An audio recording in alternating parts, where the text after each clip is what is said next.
Hypothesis.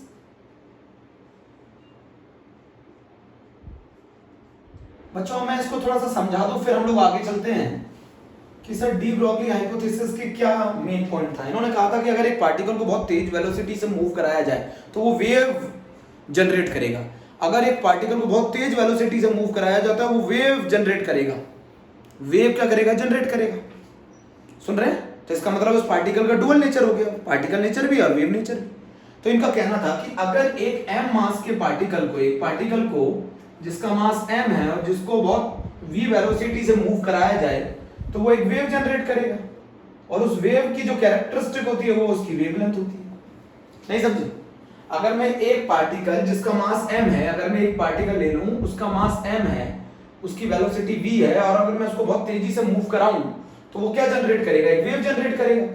और उस wave की हम क्या कैलकुलेट कर सकते हैं? वेवलेंथ। तो सर डी ब्रोगली ने बोला कैसे कैलकुलेट करोगे उस की वेवलेंथ? तो उन्होंने एक फार्मूला ले दिया, lambda is equal to h upon mv। मतलब समझो, अगर मैं एक पार्टिकल को बहुत ज्यादा तेज वेलोसिटी से मूव कराता हूं, जिस पार्टिकल का मास m है, तो वो एक वेव में कन्वर्ट हो जाएगा, वेव जनरेट करेगा।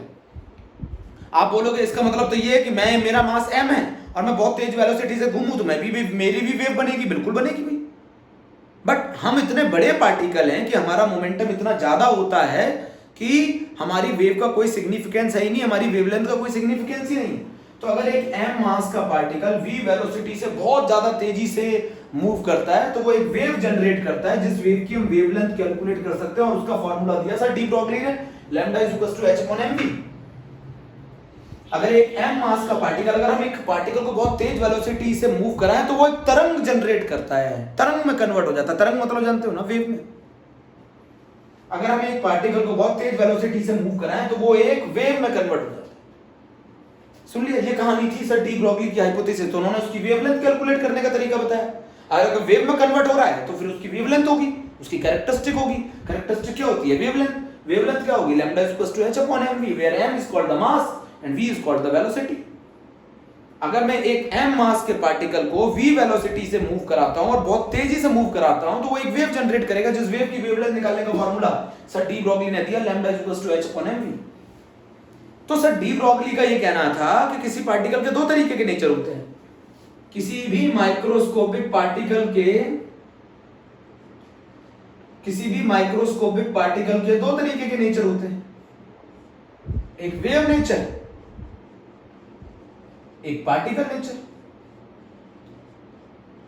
बोलो बच्चों, एक वेव नेचर, एक पार्टिकल नेचर। अब माइक्रोस्कोपिक पार्टिकल है तो पार्टिकल नेचर तो होगा। पार्टिकल नेचर कौन बता रहा है? मोमेंटम। उसका मास है, उसकी वेलोसिटी है, तो दोनों को मल्टीप्लाई कर दो तो मोमेंटम आ जाएगा, mass into velocity. Wave nature कौन बता रहा है? उसकी वेवलेंथ। यहां से मालूम चलता है कि जो लैम्डा है वो इनवर्सली प्रोपोर्शनल है p के। p is known as the moment. Lambda is inversely proportional to the momentum. बोलो, अगर मैं एक m मास के पार्टिकल को v वेलोसिटी, बहुत तेज वेलोसिटी से मूव कराऊं तो वो एक वेव जनरेट करेगा, जिस वेव की वेवलेंथ कैलकुलेट करने का तरीका सर डी ब्रोगली ने बताया था, lambda is equal to h upon mv। यहां से मालूम चला था कि जो वेव नेचर है वो पार्टिकल नेचर के इनवर्सली प्रोपोर्शनल है। अगर p की वैल्यू ज्यादा होगी तो लैम्डा की वैल्यू कम होगी, और अगर p की वैल्यू कम होगी तो लैम्डा की वैल्यू ज्यादा होगी। ये मैं पहले भी समझा चुका हूं, फिर से समझा दिया है। तो अगर एक पार्टिकल को मैं v वेलोसिटी के, एक पार्टिकल को मैं अगर बहुत तेजी से मूव कराता हूं तो वो एक वेव जनरेट करता है, और इस वेव की कैरेक्टरिस्टिक होती है क्या? कैसे मालूम चलेगा इस वेव की क्या कैरेक्टरिस्टिक होती है? इस वेव की कैरेक्टरिस्टिक होती है वेवलेंथ। तो हम वेवलेंथ मेजर कर सकते हैं। बताओ, वेवलेंथ मेजर कर सकते हो उस वेव की कैसे? Lambda is equal to h upon mv, where m is the mass of the particle in kg, v is the velocity of the particle in metre per second. तो sir de Broglie का कहना था, but ये theory हमारे लिए valid नहीं है। मान लो अगर एक हाथी मूव करे, बहुत तेजी से मूव करे, तो इसका मतलब है वो अगर एक हाथी बहुत तेजी से मूव करे तो क्या वो वेव जनरेट करेगा? हाँ भाई करेगा, बट उस वेव का कोई सिग्निफिकेंस नहीं, क्योंकि उसकी वेवलेंथ बहुत बहुत कम आएगी। बच्चों, हम उसकी वेवलेंथ तो निकाल सकते हैं इस फार्मूले से, lambda is equal to h upon mv, m is the mass of the elephant, v is the velocity of the elephant. But हम क्या, जो वेवलेंथ आएगी वो इतनी कम आएगी कि उसका कोई सिग्निफिकेंस नहीं। तो इनका कहना था कि जब भी कोई पार्टिकल जिसका मास m है v वेलोसिटी से मूव कर रहा है तो हम उसका वो वेव में कन्वर्ट होगा, और वेव में अगर कन्वर्ट होगा तो हम उसकी वेवलेंथ कैलकुलेट कर सकते हैं। समझ में आ गई? बोलो, ये थी डी ब्रोगली की हाइपोथेसिस बच्चों। मैंने इसके आगे का पूरा पढ़ा रखा है, न्यूमेरिकल पोर्शन। अब बच्चों मेरी बात समझो, एक और साइंटिस्ट आए जिनका नाम था sir Heisenberg.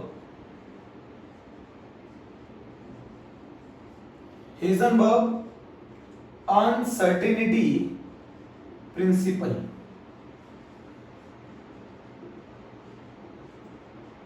Heisenberg uncertainty principle. बच्चों अनसर्टेनिटी का मतलब होता है अनिश्चितता। इनका कहना था किसी भी, इसका भी सिग्निफिकेंस सिर्फ माइक्रोस्कोपिक पार्टिकल्स के लिए है। अच्छे बच्चे, बहुत छोटे पार्टिकल्स के लिए इसका सिग्निफिकेंस है, हमारे लिए इसका सिग्निफिकेंस नहीं है।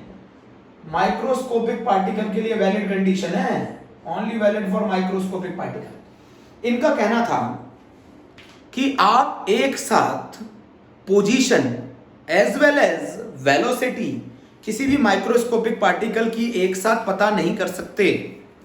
इनका कहना था, अच्छा ये बताओ, किसी की पोजीशन पता करने के लिए क्या होना चाहिए? उसका रुका हुआ होना जरूरी है, और किसी का मोमेंटम पता करने के लिए उसका चलते रहना जरूरी है। बोलो, momentum is mass into velocity.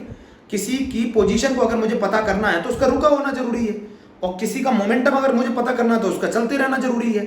तो उनका कहना था सर हेजनबर्ग का कि दोनों चीजें position as well as momentum आप एक साथ पता नहीं कर सकते, उसमें कुछ ना कुछ गलती, कुछ ना कुछ एरर जरूर आएगा। सर हेजनबर्ग का कहना था it is impossible to find out the velocity and the position of a microscopic particle simultaneously with accuracy. मतलब आप किसी भी माइक्रोस्कोपिक पार्टिकल के लिए दोनों चीजें, पोजीशन एज वेल एज उसका मोमेंटम या फिर पोजीशन एज वेल एज उसकी वेलोसिटी एक साथ पता नहीं कर सकते। मतलब अगर आप पोजीशन पता करने जाएंगे तो वेलोसिटी अनसर्टेन हो जाएगी, और अगर आप वेलोसिटी को अच्छे से पता करने जाएंगे तो पोजीशन अनसर्टेन हो जाएगी। नहीं समझे? मतलब किसी भी माइक्रोस्कोपिक पार्टिकल की दोनों चीजें विथ एक्यूरेसी आप पता नहीं कर सकते। मतलब अगर आप एरर कम करने जाएंगे पोजीशन में तो वेलोसिटी में एरर बढ़ जाएगा, और अगर वेलोसिटी में एरर कम करने जाएंगे तो पोजीशन में एरर बढ़ जाएगा। दोनों चीजें एक साथ एक्यूरेसी से आप पता नहीं कर सकते। It is impossible to find out the velocity and the position of a microscopic particle simultaneously with accuracy. बोलो बच्चों, इनका क्या कहना था? मान लो मैंने सोचा कोई भी माइक्रोस्कोपिक पार्टिकल यहां होना चाहिए था, मैंने सोचा यहां होना चाहिए था, वो मिला यहां पर, तो इतना एरर आ गया ना, इतना एरर आ गया। मैंने सोचा कोई भी पार्टिकल यहां होना चाहिए था, वो यहां है। मान लो मैंने आपसे पूछा आपकी हाइट कितनी है, तो आपने बोला 5'7" से लेकर 5'8" भी हो सकती है, 5'6" के बीच में हो सकती है, 5'6" से 5'8" हो सकती है, ये बोला आपने। मैंने आपसे पूछा आपकी हाइट कितनी है, तो आपने बोला 5'7", 5'8" हो सकती है, 5'7" से ज्यादा भी हो सकती है, कम भी हो सकती है। मान लो आपने किसी चीज का वेट किया, आपने किसी चीज को नापा, तौला, मान लो तौला, तो तौलने में उस जो जिससे आप तौलते हैं वेइंग मशीन जो होती है उसमें कुछ ना कुछ एरर होगा। तो मान लो 50 ग्राम 100 ग्राम ज्यादा भी हो सकता है, कम भी हो सकता है, दोनों चीजें है ना। बोलो, मान लो आपने किसी से बोला मुझे ये आइटम चाहिए 1 kg चाहिए, तो आपको क्या होगा, वो 1 kg वो आइटम 50 ग्राम ज्यादा भी हो सकता है, 50 ग्राम का, तो 50 ग्राम का क्या आ रहा है इसमें? एरर। भाई मैंने आपसे बोला, मैंने आपसे बोला कि ये बताइए ये यहाँ पार्टिकल यहाँ होना चाहिए था, वो यहाँ मिला, तो इतना पोजीशन में एरर आ गया ना। बोलो बच्चों, तो इस प्रिंसिपल का क्या कहना था? मान लो मैंने आपको कि कोई एक चीज नापने को दी, 1 kg तौलने को दी, तो आपने देखा जब वेइंग मशीन में गलती थी, तो वेइंग मशीन में गलती होने के कारण, एरर होने के कारण 50 ग्राम ज्यादा भी हो सकता है, 50 ग्राम कम भी, तो 50 ग्राम एरर। एरर का मतलब समझते हो? त्रुटि, गलती, सही है। तो पोजीशन, एरर इन पोजीशन को हम कहते हैं डेल्टा एक्स, इसको कहते हैं एरर इन पोजीशन। मान लो अगर मैंने सोचा पार्टिकल यहां होना चाहिए था और वो यहां निकला, तो ये एरर इन पोजीशन है। बोलो बच्चों, ये जो एरर है ये इन पोजीशन है। बोलो, अच्छा ये बताओ, मान लो अगर मैं कहीं ऐसा लिख दूं 100 ± 10, तो 10 मीटर ज्यादा भी हो सकता है और कम भी हो सकता है। ये मान लो 100 मीटर है और ये 10 मीटर का एरर है, तो 10 ज्यादा भी हो सकता है, कम भी हो सकता है, यही मतलब होता है। तो उसी तरीके से एरर इन पोजीशन, तो इसका मतलब हम हिंदी में कहें तो गलती कितनी है पोजीशन में, error in position. Delta x को कहते हैं error in position, delta we को कहते हैं एरर इन वेलोसिटी। बच्चों मास में एरर नहीं होता। डेल्टा पी को कहते हैं अनसर्टेनिटी या एरर इन मोमेंटम। इनका बड़ा सिंपल सा सिद्धांत था, सर हेजनबर्ग का कहना था आप किसी भी माइक्रोस्कोपिक पार्टिकल की वेलोसिटी और उसकी पोजीशन दोनों एक साथ पता नहीं लगा सकते। अभी मैंने सिखाया था पोजीशन पता लगाने के लिए रुका होना जरूरी है और मोमेंटम पता लगाने के लिए मूव करना, चलते रहना जरूरी है। अब आप कह रहे हो दोनों चीजें एक साथ पता लगाओ, तो दोनों चीजें जब एक साथ पता लगाने की कोशिश करोगे तो उसमें कुछ ना कुछ गलती आएगी ना। हेजनबर्ग ने कहा कि किसी भी माइक्रोस्कोपिक पार्टिकल का आप पोजीशन एज वेल एज उनकी वेलोसिटी या फिर मोमेंटम एक साथ पता नहीं लगा सकते विद एक्यूरेसी। तो delta x is known as uncertainty in position और error in position, delta v is called error in velocity, delta p is called error in momentum. इनका कहना था कि आप किसी भी माइक्रोस्कोपिक पार्टिकल की दोनों चीजें एक साथ पता नहीं लगा सकते। तो मैं स्टेटमेंट लिख दूं, स्टेटमेंट है it is impossible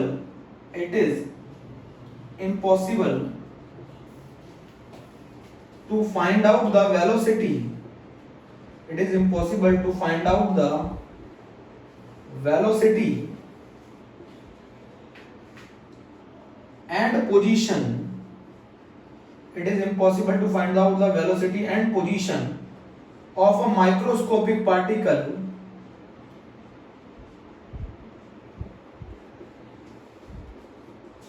simultaneously with accuracy।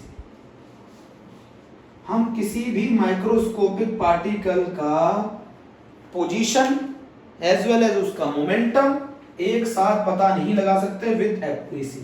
हम किसी भी माइक्रोस्कोपिक पार्टिकल की पोजीशन एज वेल एज उसकी वेलोसिटी एक साथ पता नहीं लगा सकते विद एक्यूरेसी।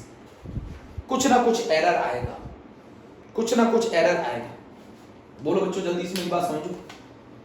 मान लो मैं आपको सिखाता हूं, बहुत इंपॉर्टेंट है ये कंसेप्ट कि किसी भी माइक्रोस्कोपिक पार्टिकल का आप वेलोसिटी और पोजीशन एक साथ पता नहीं लगा सकते, उसमें कुछ ना कुछ आएगा एरर। तो जो एरर पोजीशन में आएगा उसको कहते हैं डेल्टा एक्स, जो एरर वेलोसिटी में आएगा उसको कहते हैं डेल्टा वी, जो एरर मोमेंटम में आएगा उसको कहते हैं डेल्टा पी। तो delta x is called error in position, delta v is called error in velocity, delta p is called error in momentum. अभी एरर क्या है? मान लो मैंने आपको 1 केजी टमाटर लेने को कहा, तो आपने अगर 1 केजी टमाटर लिए तो मान लो उस वेइंग मशीन में कुछ ना कुछ तो एरर होगा। तो 100 ग्राम ज्यादा भी हो सकते हैं, 100 ग्राम कम भी हो सकते हैं। तो वो 100 ग्राम एरर हो गया ना, बोलो वो 100 ग्राम एरर हो गया। बोलो जल्दी बताओ मुझे, वो 100 ग्राम क्या हो गया? एरर हो गया।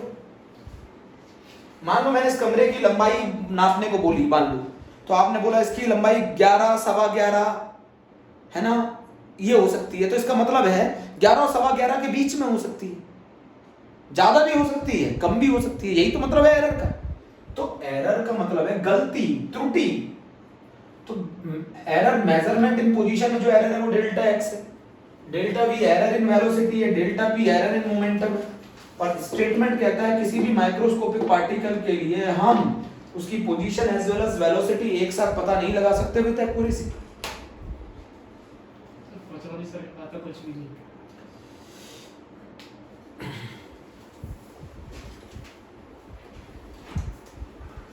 तो delta x is error in position, delta v is error in velocity, delta p is error in momentum.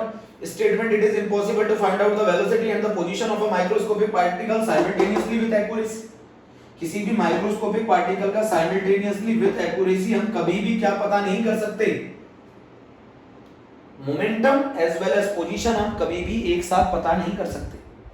अगर एक चीज पता करने जाओगे तो दूसरी डिस्टर्ब हो जाएगी, और दूसरी पता करने जाओगे तो पहली डिस्टर्ब हो जाएगी। मतलब अगर आप एरर पोजीशन में, मतलब आप पोजीशन बहुत एक्यूरेटली मेजर करने जाते हो तो वेलोसिटी में एरर बढ़ जाएगा, और अगर आप वेलोसिटी बहुत एक्यूरेटली पता करने जाते हो तो पोजीशन में एरर बढ़ जाएगा। बट दोनों में एरर तो रहेगा ही रहेगा। ऐसा नहीं हो सकता कि दोनों चीजें एक साथ विद एक्यूरेसी मेजर कर ली जाए। यही बहुत बड़ी गड़बड़ थी। नील बोयर ने इलेक्ट्रॉन को बताया था कोई एक डेफिनेट ऑर्बिट में घूमता है, वो इस वेलोसिटी से घूमता है। इन्होंने उन सारी चीजों को फेल कर दिया। उन्होंने बोला आप ऐसा नहीं कह सकते कि इलेक्ट्रॉन यहीं होगा, आप ऐसा बोल सकते हैं इलेक्ट्रॉन के मिलने का चांस है इस रीजन में। मैं आप लोग ये कह सकते हैं कि सर आप कोचिंग में मिल सकते हैं, मैक्सिमम प्रोबेबिलिटी ये है कि आप कोचिंग में मिलेंगे, बट आप ये नहीं कह सकते कि हर समय कोचिंग में मिलेंगे। सर नील बोर ने कहा था इलेक्ट्रॉन इस डेफिनेट ऑर्बिट में घूमता है, इस वेलोसिटी के साथ घूमता है। इसने कहा, इन्होंने कहा कि ऐसा नहीं है। आप ये बोल सकते हो इलेक्ट्रॉन यहां हो सकता है, बट 100% श्योरिटी नहीं है। मतलब इन्होंने उस वर्ड को प्रोबेबिलिटी से रिप्लेस कर दिया, बच्चों अगर आप किसी से पूछो कि सर आप कहां हो सकते हैं, तो मैं ये कहूंगा 99% मेरे चांस है कि मैं कोचिंग में मिलूं, बट 1% ये भी तो हो सकता है नहीं मिल पाऊं। तो आपके साथ एक वर्ड जुड़ गया प्रोबेबिलिटी। बट नील बोर ने कहा था इलेक्ट्रॉन यहां होगा और एक डेफिनेट ऑर्बिट में घूम रहा है और इस वेलोसिटी से घूम रहा है। इन्होंने बोला नहीं, आप ये बोल सकते हैं इलेक्ट्रॉन इस रीजन में होगा, इलेक्ट्रॉन की मिलने की प्रोबेबिलिटी है। इन्होंने एक वर्ड जोड़ दिया बच्चों, प्रोबेबिलिटी। किसी भी माइक्रोस्कोपिक पार्टिकल की पोजीशन एज वेल एज उसकी वेलोसिटी साइमल्टेनियसली विद एक्यूरेसी हम पता नहीं कर सकते, उसमें कुछ ना कुछ एरर आएगा। और यही सर हेजनबर्ग ने बताया कि वो एरर कितना आएगा। सर हेजनबर्ग ने बोला कि डेल्टा एक्स और डेल्टा पी का जो प्रोडक्ट है वो ग्रेटर देन h/4 होगा, इक्वल और ग्रेटर देन, मतलब इतना तो कम से कम एरर आएगा ही आएगा, मिनिमम इतना एरर तो आएगा ही आएगा। Delta x into delta p greater equal to h/4। बच्चों यहां से हम लोगों ने एक बहुत इंपॉर्टेंट चीज सीखी कि delta x is inversely proportional to the delta p. मतलब अगर आपने डेल्टा पी को बढ़ा दिया, मतलब अगर आपने एरर मोमेंटम में बढ़ा दिया, तो एरर पोजीशन में कम हो जाएगा। इसका मतलब मैंने समझाया, अगर मान लो मैं डेल्टा एक्स को 0 कर दूं, इसका मतलब है मेरे पोजीशन के मेजरमेंट में कोई एरर नहीं है, तो आप पाएंगे कि मोमेंटम में कितना एरर आ जाएगा, इनफाइनाइट। बच्चों अगर पोजीशन में एरर 0 है तो मोमेंटम में एरर इनफाइनाइट आ जाएगा, और अगर मोमेंटम में एरर 0 है तो फिर एरर जो पोजीशन में आएगा वो इनफाइनाइट आ जाएगा। मेरी बात समझो, अगर एरर पोजीशन में 0 है, इसका मतलब आपने पोजीशन एक्यूरेटली मेजर की है, तो मोमेंटम में एरर बढ़ गया इनफाइनाइट। और अगर आपने मोमेंटम बहुत एक्यूरेटली मेजर किया है तो पोजीशन आपकी इनफाइनाइट।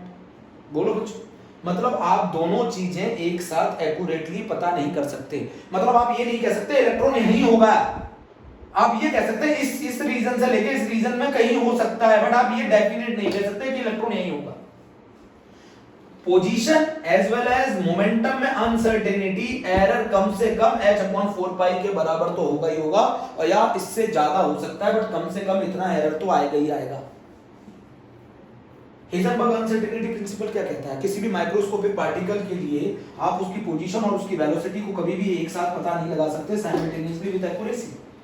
तो इसका मतलब समझो कि अगर मैं पोजीशन में एरर, मतलब अगर मैं पोजीशन को बहुत एक्यूरेटली मेजर करने जाऊं तो मेरे मोमेंटम में एरर बढ़ जाता है, और अगर मैं मोमेंटम को बहुत एक्यूरेटली मेजर करने जाऊं तो पोजीशन में एरर कम हो जाता है। बोलो, पोजीशन में अगर मैं एरर को क्या करूं, पोजीशन में एरर को मैं कम करूं तो मोमेंटम में एरर बढ़ जाता है, और अगर मैं मोमेंटम में एरर कम करूं तो पोजीशन में एरर बढ़ जाता है।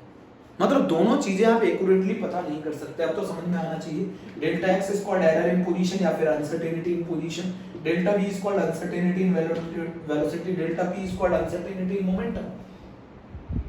किसी भी माइक्रोस्कोपिक पार्टिकल के लिए आप कभी भी क्या दोनों चीजें velocity as well as position कभी भी साइमल्टेनियसली विद एक्यूरेसी पता नहीं कर सकते।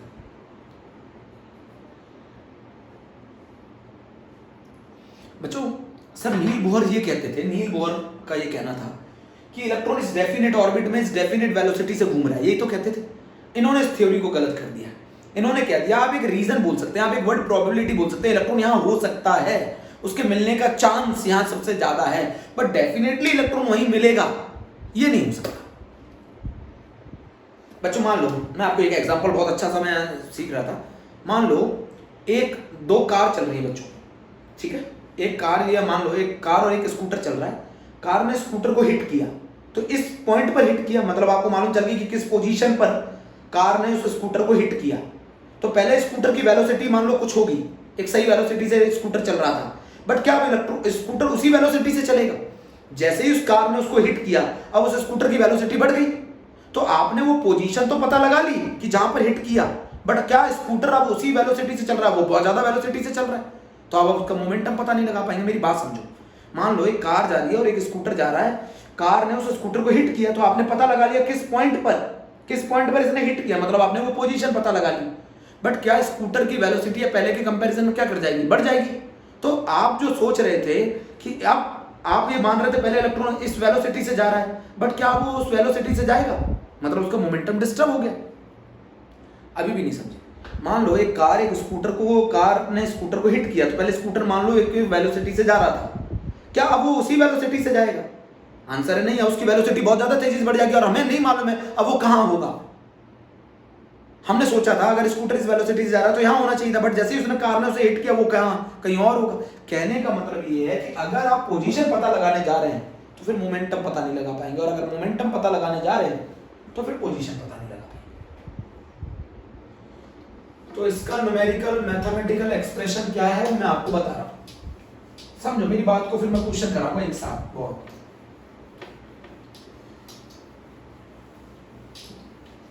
बोलो बच्चों।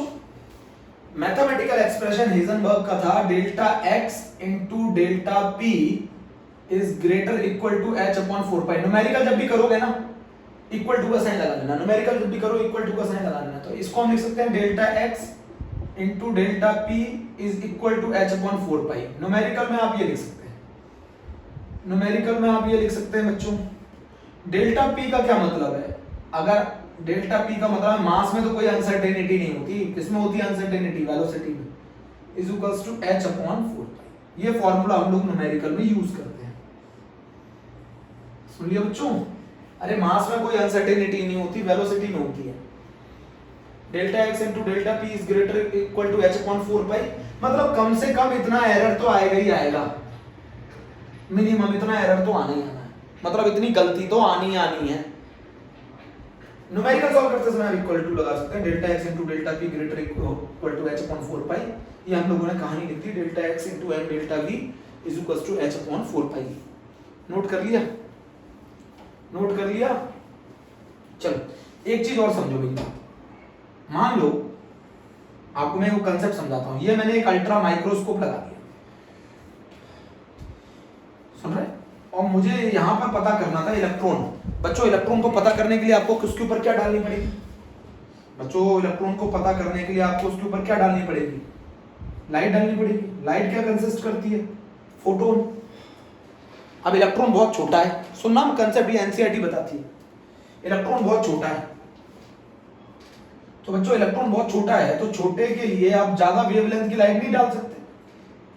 मान लो अगर आपने ज्यादा वेवलेंथ की लाइट डाल दी छोटे पार्टिकल पे, तो वो उसको क्रॉस करते हुए निकल जाएगी। तो आपको कोई चीज कब दिखाई देती है, जब वो उससे टकराती है, स्कैटर होती है, रिफ्लेक्ट होती है और आपकी आंखों तक पहुंचती है, तभी तो दिखाई देती है। मान लो अगर मुझे इस बोर्ड को देखना है तो इसमें लाइट पड़ी होगी, मेरी आंखों तक रिसीव हुई होगी, तभी तो मुझे ये बोर्ड दिखाई देगा। तो अगर मुझे इलेक्ट्रॉन को देखना है, इलेक्ट्रॉन की पोजीशन को आइडेंटिफाई करना है, मतलब कार ने स्कूटर को कहां हिट किया, ये अगर मुझे पता करना है, तो मैं क्या करूंगा, कम वेवलेंथ की लाइट डालूंगा। बोलो कम वेवलेंथ की लाइट डालूंगा ना। क्यों कम वेवलेंथ की लाइट डालूंगा, बोलो क्यों डालूंगा कम वेवलेंथ की लाइट, क्योंकि पार्टिकल बहुत छोटा है। अब भाई पार्टिकल को देखने के लिए, इलेक्ट्रॉन को देखने के लिए मैं कम वेवलेंथ की लाइट डालनी पड़ेगी, कम वेवलेंथ की लाइट डालूंगा, वरना ये वेवलेंथ की लाइट इसके ऊपर से निकल जाएगी, ये दिखेगा। तो अगर मैं इसे कम वेवलेंथ की लाइट डालूंगा तो बताओ बच्चों क्या हुआ, कम वेवलेंथ की लाइट डालूंगा, ये इसको स्कैटर करेगा, रिसीव होगा। बोलो ये माइक्रोस्कोप में दिखाई देगा कि इलेक्ट्रॉन यहां था। बट अब अगर मेरी वेवलेंथ अगर कम है तो एनर्जी क्या होगी, बहुत ज्यादा, तो ये हाई एनर्जी फोटोन होगा। अब ये हाई एनर्जी फोटोन इसको क्या करेगा, जब टक्कर मारेगा तो ये इलेक्ट्रॉन, हम सोच रहे थे यहां होना चाहिए, तो ये इलेक्ट्रॉन का मोमेंटम डिस्टर्ब हो जाएगा। समझो बच्चों, समझो। मान लो अगर मैं इस इलेक्ट्रॉन को देखना चाहता हूं तो इसका साइज बहुत छोटा है, इसके साइज की वेवलेंथ की लाइट डालूंगा, तो मुझे इलेक्ट्रॉन दिख जाएगा यहां तक, बट इसका मोमेंटम डिस्टर्ब हो जाएगा। क्यों, क्योंकि वो फोटोन बहुत हाई एनर्जी का फोटोन है और उसको बहुत तेजी से हिट करेगा। जैसे बहुत तेजी से हिट करेगा, इसकी वेलोसिटी में, जो हम सोच रहे थे इसकी वेलोसिटी एकदम बहुत ज्यादा तेजी से बढ़ जाएगी, तो इसकी वेलोसिटी में एरर आ जाएगा। पहले जिस वेलोसिटी से चल रहा था, अब ये उस वेलोसिटी से नहीं चल पाएगा। बोलो बच्चों जल्दी से बता दो, जल्दी से। अगर मुझे इस इलेक्ट्रॉन को देखना है तो मुझे कम वेवलेंथ की लाइट डालनी पड़ेगी। क्यों डालनी पड़ेगी? क्योंकि ये बहुत छोटा पार्टिकल है, बहुत छोटा पार्टिकल है तो इसके साइज की ही वेवलेंथ की लाइट डालनी पड़ेगी। ज्यादा वेवलेंथ की लाइट डालोगे वो निकल जाएगी, ये इसको क्या नहीं कर पाएगा, रिफ्लेक्ट बैक नहीं कर पाएगा। तो इलेक्ट्रॉन को देखने के लिए मैंने कम वेवलेंथ की लाइट डाली, कम वेवलेंथ का फोटोन डाला, कम वेवलेंथ का फोटोन डाला, मुझे मालूम चल गया इलेक्ट्रॉन यहां था। बट जब ये कम वेवलेंथ का फोटोन, इसका मतलब ये हाई एनर्जी फोटोन है, जब ये हाई एनर्जी फोटोन इससे आके टकराएगा तो ये इसके मोमेंटम को डिस्टर्ब कर देगा, मतलब इसकी वेलोसिटी को बहुत ज्यादा बढ़ा देगा। तो हम जो सोच रहे थे इसकी वेलोसिटी, ये जिस वेलोसिटी से चल रहा था, क्या वो वही वेलोसिटी रहेगी? अब वेलोसिटी में क्या आ जाएगा? एरर आ जाएगा, वेलोसिटी में अनसर्टेनिटी आ जाएगी, मतलब मोमेंटम डिस्टर्ब हो गया। अब इसका उल्टा कर लीजिए, अगर मैं कम वेवलेंथ का फोटोन डाल रहा हूं तो इसका मतलब उस फोटोन की एनर्जी बहुत ज्यादा है, और जब वो ज्यादा एनर्जी का फोटोन इस इलेक्ट्रॉन को हिट करेगा तो इसकी जो जिस वेलोसिटी से पहले चल रहा था वो उस वेलोसिटी से नहीं होगा। अब मान लो उस कार ने उस स्कूटर को टक्कर मारी तो वो स्कूटर कहां जाएगा ये मुझे कहां पता? बोलो। पहले वो मान लो वो स्कूटर 50 से 100 मीटर पर सेकंड की स्पीड से चल रहा था, कार ने उसको आगे कस के हिट किया, तो क्या वो स्कूटर कितना आगे जाएगा मुझे क्या पता? तो उसके वेलोसिटी में एरर आ गया ना, उसके मोमेंटम में एरर आ गया। तो अगर आप उल्टा बोलो, आप बोलो सर अब हम क्या करना चाहते हैं, हम इसके मोमेंटम में अनसर्टेनिटी कम करना चाहते हैं, एरर कम करना चाहते हैं, तो आप क्या करोगे? ज्यादा वेवलेंथ की लाइट डालोगे। ज्यादा वेवलेंथ की लाइट डालोगे तो इलेक्ट्रॉन वो उसको स्कैटर नहीं कर पाएगा, तो आप उसकी पोजीशन पता नहीं लगा पाओगे। जब पोजीशन पता, अगर आपने ज्यादा वेवलेंथ की लाइट डाली, अगर आपने ज्यादा वेवलेंथ की लाइट डाली तो इसका मतलब कम एनर्जी का फोटोन, कम एनर्जी का फोटोन उसका, कम एनर्जी का फोटोन उसको क्या नहीं कर पाएगा? स्कैटर नहीं कर पाएगा। कम एनर्जी का फोटोन इसको स्कैटर नहीं कर पाएगा, कम एनर्जी का फोटोन उसके मोमेंटम को डिस्टर्ब नहीं कर पाएगा, कम एनर्जी का फोटोन उसको कस के चक्कर नहीं मार के उसकी वेलोसिटी को बहुत ज्यादा चेंज नहीं कर पाएगा। तो मैं बताना क्या चाहता हूं आपको, मैं बताओ क्या बताना चाहता हूं? मैं आपको बताना चाहता हूं कि अगर मुझे इलेक्ट्रॉन की पोजीशन पता लगानी है तो मैं कम वेवलेंथ की लाइट डाल दूंगा, कम वेवलेंथ की लाइट डालूंगा, इलेक्ट्रॉन उस वेवलेंथ की लाइट को स्कैटर करेगा, वो मुझे दिखाई देगा इलेक्ट्रॉन कहां था। बट वो इतनी ज्यादा एनर्जी का फोटोन होगा कि वो इसके मोमेंटम को डिस्टर्ब कर देगा। बट अगर मान लो मैं इसके मोमेंटम में अनसर्टेनिटी कम करना चाहता हूं तो मैं क्या करूंगा? ज्यादा वेवलेंथ की लाइट डालूंगा। ज्यादा वेवलेंथ की लाइट डालूंगा तो इलेक्ट्रॉन उसे स्कैटर नहीं कर पाएगा, इलेक्ट्रॉन उसे स्कैटर नहीं कर पाएगा तो मुझे ये नहीं पता लगेगा इलेक्ट्रॉन कहां है, बट मुझे ये पता लगेगा कि वो किस, उसका मोमेंटम, वो उसकी वेलोसिटी किस वेलोसिटी से चल रहा है। तो अगर मैं एक चीज पता करने जाऊंगा तो दूसरी चीज डिस्टर्ब हो जाएगी, और अगर मैं दूसरी पता करने जाऊंगा तो पहले डिस्टर्ब हो जाएगी। बोलो जल्दी से भैया, मैं आपको क्या समझा रहा हूं। मान लो ये एक कार ने एक स्कूटर को हिट किया, तो बताओ कहां हिट किया? इस पॉइंट पर। तो ये पोजीशन तो आपको मालूम चल गई, बट ये इतनी तेजी से हिट किया, ये स्कूटर इस वेलोसिटी से चल रहा था तो ये स्कूटर यहां होना चाहिए था, बट इस कार ने इसको इतनी तेजी से हिट किया कि ये कहां है। तो आप इसकी किस में एरर आ गया? वेलोसिटी में। बट इसकी पोजीशन में एरर कम आया, क्यों? पोजीशन तो आपने पता लगा ली। उसी तरीके से इलेक्ट्रॉन को यहां देखने के लिए आपने कम वेवलेंथ का फोटोन डाला, कम वेवलेंथ का फोटोन डाला, कम वेवलेंथ के फोटोन ने इलेक्ट्रॉन तो दिख गया, बट वो इतनी तेजी से आके उस फोटोन ने इसको हिट किया कि इसका मोमेंटम में अनसर्टेनिटी बढ़ गई, इसकी वेलोसिटी में अनसर्टेनिटी बढ़ गई। बट अगर आप इसकी वेलोसिटी में अनसर्टेनिटी कम करना चाहते हो तो आप कम एनर्जी का फोटोन लोगे। अगर आप कम एनर्जी का फोटोन लोगे तो ज्यादा वेवलेंथ का फोटोन होगा, ज्यादा वेवलेंथ का फोटोन होगा तो वो लाइट इसके ऊपर से गुजर जाएगी, ये दिखेगा ही नहीं। तो मैं आपको बताना क्या चाहता हूं बच्चों, एक एक्सप्रेशन और है इसका जो नीट में आता है, एक एक्सप्रेशन और है जो ये नीट में आता है, और वो एक्सप्रेशन है delta E into delta t is greater equal to h upon 4 E energy है और time t time, E energy और t टाइम। बेटा ये एनसीईआरटी में नहीं दे रखा, नॉट इन एनसीईआरटी। बताऊंगा मैं आया कहां से, not in NCERT. t time है, E एनर्जी। एक एक्सप्रेशन ये है, एक एक्सप्रेशन ये है। तो आप किसी भी माइक्रोस्कोपिक पार्टिकल की velocity as well as position पता नहीं लगा सकते एक साथ। तो अगर आप पोजीशन पता लगाओगे तो आप वेलोसिटी पता नहीं लगा सकते। सीधा सा एग्जांपल है, स्कूटर को कार ने टक्कर मारी तो टक्कर वाला पॉइंट तो आपने पकड़ लिया, बट वो स्कूटर कितनी वेलोसिटी से आगे जाएगा और कहां जाएगा ये हमें कहां पता। तो वही चीज है, अगर आप एक चीज पता करने जाओगे तो दूसरी चीज पता नहीं कर पाओगे, है ना बच्चों। This is all about the Heisenberg. और इन्होंने हमें कहा कि प्रोबेबिलिटी, मतलब नील बोहर जानते क्या कहते थे नील बोर कहते थे इलेक्ट्रॉन इस पर्टिकुलर ऑर्बिट में घूमता है जिसकी रेडियस उन्हें मालूम है, जिसकी वेलोसिटी उन्हें मालूम है, और इलेक्ट्रॉन इस पर्टिकुलर ऑर्बिट में घूमता है विद, है ना। बट इस चीज को उन्होंने हटाया, उन्होंने बोला नहीं आप ऐसा नहीं कह सकते, आप डेफिनेट वेलोसिटी और उसकी पोजीशन की इलेक्ट्रॉन कहां होगा ये आप पता नहीं लगा सकते एक साथ। आप ये कह सकते हो वो इस रीजन से लेकर इस रीजन में कहीं हो सकता है, बट आप डेफिनेटली ये नहीं कह सकते कि इलेक्ट्रॉन यहीं होगा। बच्चों डेल्टा एक्स अनसर्टेनिटी पोजीशन है, डेल्टा पी अनसर्टेनिटी मोमेंटम है। अनसर्टेनिटी इन मोमेंटम जो आती है वो अनसर्टेनिटी इन वेलोसिटी की वजह से आती है। This is all about the Heisenberg uncertainty principle. अब अगले टर्म पर मैं आपको न्यूमेरिकल कराऊंगा। ओके, थैंक यू बच्चों।